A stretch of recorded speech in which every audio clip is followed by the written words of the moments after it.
Alam mo kung ano real talk? Hindi lahat ng nakapagtapos masasabi mong may pinag-aralan.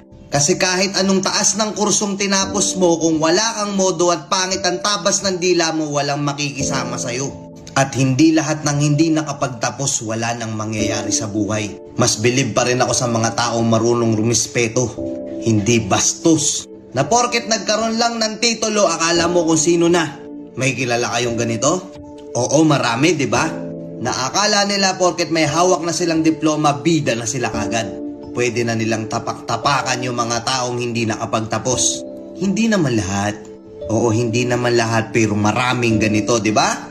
Minsan nyo bang naririnig to sa paligid nyo? Na may isang taong kaiinisan nyo kasi ang gaspang ng ugali. Tapos gagamitin yung mga linyahan na naturingang may pinag-aralan pero walang modo.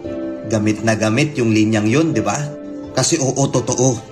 Merong mga tao dito na nakapagtapos, nakapag-aral, akala mo kung sino na. Minamaliit na nila yung mga kasama nilang hindi nakapagtapos. Akala nila bida na sila. Bigyan kita senaryo na madalas nangyayari. Nagkita-kita kayo ng mga kabatch mo noon. Ano purpose kung bakit kayo nagkita-kita? Yabangan ng mga narating sa buhay. Ikaw yung tipo ng tao na hindi nakapagtapos pero may diskarte. Maganda-ganda yung kinikita mo. Pero hindi mo yun sinasabi sa iba kasi ayaw mong magmukhang mayabang sa ibang tao. Alam